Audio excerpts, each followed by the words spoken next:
On September 11, 2025, Bethan Hardison, activist, asked Yara Shahidi, activist, in a Forbes interview on how she felt about her world right now. Yara answered honestly by saying she is terrified and would like a plan to fix it. I empathize in that no one should live in fear. In my opinion, this sounds like a plea for help. I want to help, but how? When Yara Shahidi was younger, she did an equality speech on October 19, 2018 at the Gleason Respect Awards. I argue this speech is the hypothesis to fix her world and to reduce her fear. In April 2024, I published my book on Amazon based on this hypothesis, showing that prevention will lead to equity and that equity will lead to equality. This hypothesis will fix the political, economic, and social problems in her world and our world. This nonprofit, non-edited channel is a letter to Yara Shahidi and teaching Yara's hypothesis to the public in order to better our world. In the end, Yara Shahidi will get the Nobel Prize for her hypothesis. Dear Yara Shahidi. Chapter 5, the Yara Shahidi Factor. After a 2-hour long and arduous conversation on many equality issues on July 31st, 2019, my niece and I concluded that we weren't going to see eye to eye on anything. My niece felt I was making too many optimistic claims, big claims, without her being the proper age. In other words, she didn't understand the words that were coming out of my mouth. God, I love Jackie Chan and Chris Tucker in the movie Rush Hour. It was hilarious. In retrospect, she didn't believe me in what I was saying. She thought the answers to equality that I was coming up with only applied to me and older generations, not to her and her generation. Even though I was laying out, not edited, accredited websites and showing her quality evidence to the contrary, she dismissed my argument like I was an old shoe ready to be thrown away when it was all said and done. I'll say it again. She dismissed my argument like I was an old shoe ready to be thrown away when it was all said and done. This made me mad because I respected her intelligence by seeing the truth in evidence, as she did with Albert Einstein and special relativity. I mean, she wasn't ageist because Einstein was older than me, and she took his advice. Well, she wouldn't take my guidance, and she claimed it was my age, so I built a strategy for her to listen to me and to see that equality for all can be established in Oregon, in the United States, and the world. In my experience, the only way for a teenager to actually listen to you is to outsmart them. Since my niece thinks my opinion is inconsequential, not right for her because of my age, I would have to find someone her own age that she would listen to. A person that speaks for her generation, if there was such a thing. With sheer luck, I found a person her age that was actually the voice of her generation. Her name is Yara Shahidi. I grew up on the television show called Star Trek: The Next Generation. On this show, there was a character named Guinan who was played by Whoopi Goldberg. I thought she made the show better with her acting, and plus she wasn't bad to look at either. When she started on the talk show The View, I watched it because of her, and I liked getting a woman's opinion on the news of the day. Plus, I agreed with some of the opinions that Whoopi Goldberg has had over the years. She's a very intelligent lady. On unedited. On The View, there was a teenager promoting her movie. The son is also a star. She was also talking about being the voice of Generation Z and preparing for her first vote in the presidential election. Her name is Yara Shahidi. After my niece and I researched Yara Shahidi, my niece was surprised that a girl her exact age was an activist fighting for a better world. She felt better knowing that there was somebody out in the real world promoting fairness and equality for others and participating in campaigns for better education, fair treatment, and justice reform. My niece felt hope once again. After reading about Yara Shahidi's activism toward equality, she had a new sense of renewal and wanted to know who Yara was on the material that she read. Yara mentioned 3 books that made her cry, and they were Their Eyes Are Watching God by Zora Neale Hurston, The Bluest Eye by Toni Morrison, and Giovanni's Room by James Baldwin. After a month of reading these 3 books and crying herself to sleep each night, poor girl, poor girl, she couldn't believe that she had never heard of these books before. She said that they were very well put together and overwhelmingly moving in understanding the tasks some people had to overcome in order to live a normal life. She just couldn't believe how great these books were and couldn't put them down. After reading these books, she knew that Yara Shahidi was the real deal when it came to understanding the plight and trying to initiate equality for all. I was so happy at that moment in time because I had outsmarted a teenager into seeing that her future was not bleak. With the help of Yara's activism, I was smelling like roses, for once, in my opinion, in my niece's eyes. Yes, I was the man. It was really nice to see hope in my niece's eyes, and she seemed happy by smiling and joking a lot more with me and her sisters. My niece seemed genuinely comforted with the fact that her generation had at least one smart fighter ready to make change happen. Actually, my niece liked Yara's activism so much, in my opinion, she became a little obsessed with her. With my niece reading this paper, she thinks she is not obsessed with Yara. She firmly believes that I am full of it, and wouldn't allow me to put this part in the paper unless I gave her movie tickets again for her and her super hot boyfriend. Sometimes writing this paper is more of a pain in the butt than anything else. Anyways, back to the story. Yara is a mega fan of the author James Baldwin. My niece found this interesting and started reading everything James Baldwin. She read his books, poetry, and watched 20 years worth of videos on his legacy and opinions on certain subjects. Yara also liked NPR podcasts, so my niece listened to Yara's favorites, such as Code Switch and Planet Money. Yara also claims to be a history nerd, and so my niece, who loves history too, began reading more about marches dedicated to equality in the 1960s and 70s. My niece also began watching Yara's favorite television shows, such as Criminal Minds and the Great British Baking Show on PBS. For the next 2 months, in her texts, my niece would write something new she discovered about Yara. At this point in time, I was sick about learning more about Yara. Yard out. At this point in time, I was sick about learning more about Yara. I mean, no offense to Yara herself. I asked her in text why she always talks about Yara, and she responded by saying that Yara makes her feel. She went on to say that it wasn't Yara in particular that made her feel, but it was the material itself that she recommended. It wasn't clear in what she meant, so she elaborated. God. It wasn't clear in what she meant, and so she elaborated it for me. She went on to say that material by Yara is filled with the struggle and pain of inequality. My niece said that she cried a lot over the plight of the characters in these books. She also became enchanted with the poetry of James Baldwin. When she needed a break from the seriousness of her readings, then she would want a laugh by watching the television show The Great British Baking Show, just like Yara. She continued her explanation by saying that Yara's material she recommended helps the reader not only educate themselves on how horrendous inequality can be, but the material itself helps the reader understand empathy.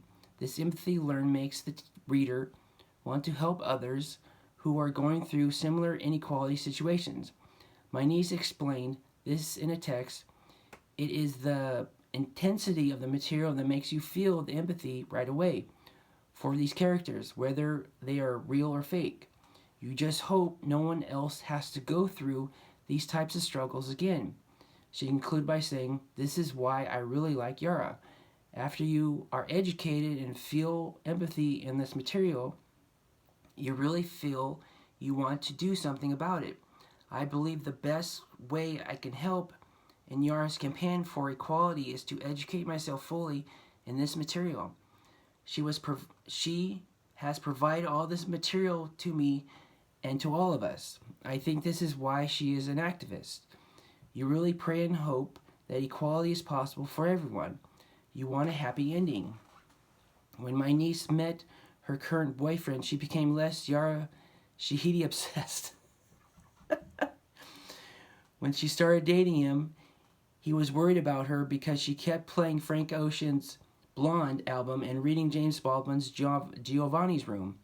My niece said that Yara recommended doing both. It really made my niece cry more intently. My niece admits that she was a little depressed because she was leaving her family and going off to college by herself. She said she cried a lot with Yara's intense material so that she wouldn't have to face her emotions of leaving. My niece said she was glad that she read Yara's material because it gave her a sense on what Yara was all about. Plus, it gave her knowledge on how important equality is badly needed for everyone. At the peak of my niece's obsession with Yara, I was curious why my niece was so enthralled with her. To gain insight, I began reading about Yara Shahidi's application to equality for all toward the political, social, and economic spectrums. I truly commend on what Yara has accomplished in her work toward equality. After reading and watching videos about Yara, I felt that her approach could be improved upon. After my niece's Yara obsession was over, in my opinion, I wanted to show my niece some mistakes Yara was doing in her equality campaign. I thought my ideas could improve upon her success. Since my niece follows Yara on social media, I wanted my niece to give Yara some of my ideas. When I texted my ideas, my niece was so offended. Sorry. When I texted my ideas, my niece was so offended that it was like I was saying blasphemies about Yara. My niece believed that Yara's approach in her equality campaign in the social, political, and economic spectrums were flawless. She thought Yara couldn't make a mistake even if she tried. Now I had a new problem. My niece not believing me once again. Jeez. This time I was getting mad because I knew my ideas would work. My niece refused to help me use her social media. I texted her by saying, "How come you don't believe me?" She texted back by saying that I never made her feel anything. She explained that Albert Einstein's work and Yara Shahidi's activism made her feel the relevance of what they were doing, and it applied to her own life and the goals she wanted to achieve. With me, the only thing she ever saw or felt was me complaining about my fast food job and the obsession I had with eating and watching 16 hours of television a day. The thing that made me furious at my niece was that she texted me next. She said that I did not inspire her, so how could she take any of my ideas to heart? She said she can't feel or apply my persuasion toward her life, so how could she take me seriously? Plus, she said I am way too old to listen to. She concluded by saying that Yara has the answers to equality for this world, and that I am desperate for recognition for somebody like her, a famous person. After that text, I just couldn't take it anymore. I was tired of my niece's lack of respect for me and the ignorance she believed my ideas wouldn't have on not helping out Yara's equality campaign. I did a good thing by finding Yara for my niece and giving her hope for her future. I knew I was right, and Yara's approach needed... I knew I was right about Yara's approach needing help in her equality campaign. My niece couldn't see it because she was still too wrapped up in Yara mania. My niece said that she was over Yara because of her boyfriend, but I could tell she was still an avid fan of hers, in my opinion. Yes, you're right. I did pay for this paragraph with big concert tickets. I felt lost, mad, and frustrated all at the same time. I wanted to show my niece that I was right, but she is just so stubborn. Plus, she keeps throwing my age back in my face as though I do not understand what she is going through. After I was done feeling sorry for myself, I devised a plan to outsmart my niece once again. Instead of researching on somebody new her age like last time, I wanted to challenge her by showing that Yara's approach needed help and that equality for all could be established in the state of Oregon, the United States, and the world. When you have two stubborn people like my niece and I, not compromising on anything, then the only way to win is to challenge someone to a bet. In the past, I have challenged my niece to many bets to which she and I have won and lost numerous times. I have won the most because I am so smart. My niece disagrees and says I'm full of it. Plus she says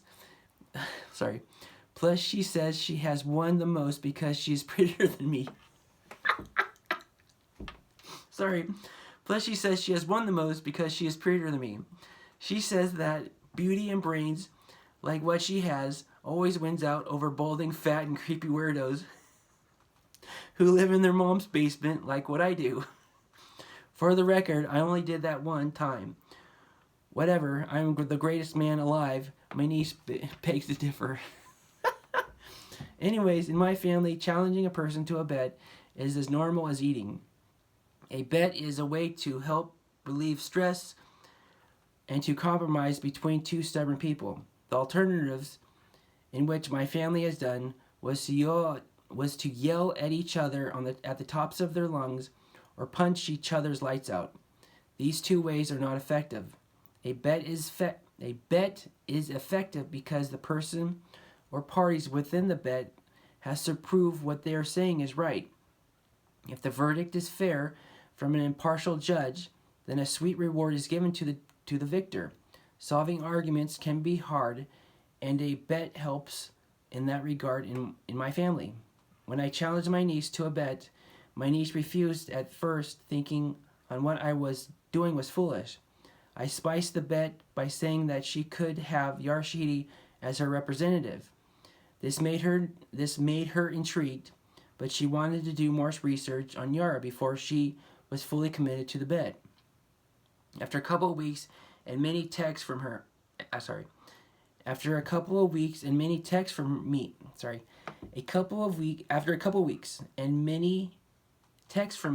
she became worried about the consequences. I told her that we could use her grandma as a judge and that her grandma could determine a fair punishment for the loser. After this text to my niece, she was excited to do the bet.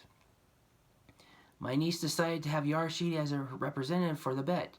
What convinced her was the $500,000 donation that Yara Shahidi and her partners donated to several organizations, including Third Way Fund, which contributes to a youth-led gender justice organization that also works to advance political power, well-being, and self-determination of communities of color and low-income communities.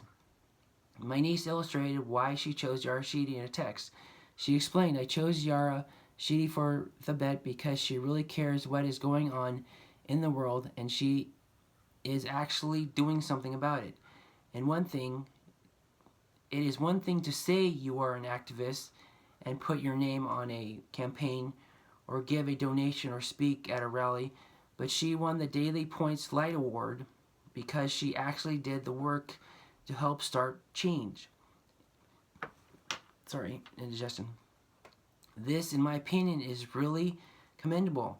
Not only does she have the drive to make a difference, but she has built a reputation of trust with the powerful social network and social media presence to raise $500,000. In the end, what Yara Shahidi has shown me is that she has the power to make change for good, like a superhero would. With her representing me, I will easily win this bet, and show that I am the smarter one. Besides being a teenage activist, Yara Shahidi is also known for being an actress. She is best known for being in the television show Blackish and Grownish, and in the movie The Sun is also a star. This is in 2019. From her television show, she has been awarded a NAACP Image Award for outstanding supporting actress, and picked up a Gracie Award for female in a breakthrough role. My niece and I were not familiar with Yara Shahidi's body of work when it came to her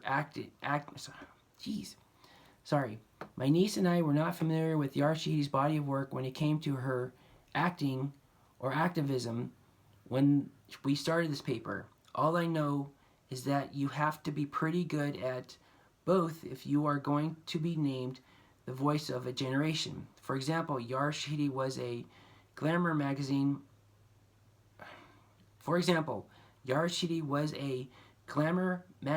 Woman of the Year honoree and was named twice by Time magazine as one of the 30 most influential teens.